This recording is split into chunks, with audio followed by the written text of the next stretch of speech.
ጥያቄ ልጠይቃችሁ ስንቃጠል በትኩስ ነገር ማለት ነው ዘይት ሊጥ እንዲሁም ደግሞ ኮልጌት ማድረግ ጠቃሚ ነው ወይስ መጥፎ ነው? ዛሬ እስኪ ስንቃጠል ማድረግ ያለብን አይደለም ነገሮችን ነግራችኋለሁ።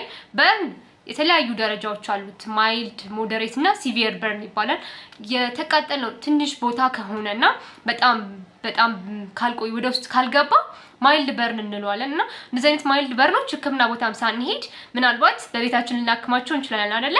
እንደዚህ አይነት በርን ካለ ምንድነው ማድረግ ያለብንና ምንድነው ማድረግ የሌለብን የሚለው ነገር እንነጋገር።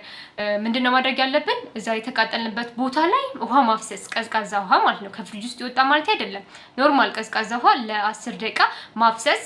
ከዛም ደግሞ ያ ኤሪያ ከተላጠ በንጹህ ጨርቅ ወይም ደግሞ በጉዝ መጠቅለል ወይም በላስቲክ መጠቅለል፣ ያው ማይዝ ነገር ማለት ነው። ከያዘ በኋላ ለማስነሳት እንዳይከብዳችሁ በማይጣበቅ ነገር መሸፈን። ከዛ ደግሞ ቤት ውስጥ ደግሞ አንቲ ባክቴሪያል ክሬሞች ካሉ መቀባት፣ እንዲሁም የህመም ማስታገሻ መውሰድ። የህመም ማስታገሻ ህመሙን የሚቀንስልናል፣ እንዲሁም ደግሞ ኢንፍላሜሽኑን ቁጣውን ስለሚቀንስ ቶሎ ሂል እንዲያደርግ ያደርጋል ማለት ነው።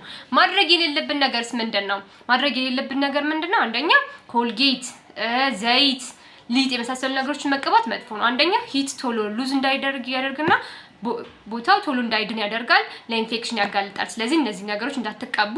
እንዲሁም ደግሞ ውሃ ከቋጠረ አታፍስሱት። ውሃ የቋጠረው ውሃ ቶሎ ሂል እንዲያደርግ ስለሚረዳው አታፍስሱት። ከዚህ በተጨማሪ ደግሞ የቲታነስ ቫክሲን ያስፈልጋል። ከዚህ በፊት 5 ዓመት ከሆናችሁ ቲታነስ ከተወጋችሁ የቲታነስ ቫክሲን ማለት ነው ያስፈልጋል ማለት ነው። ይሄ መረጃ ጠቃሚ ነው ብላችሁ የምታስቡ ከሆነ ሼር አድርጉ፣ ላይክ አድርጉ፣ እንዲሁም ደግሞ ፖስት አድርጉት።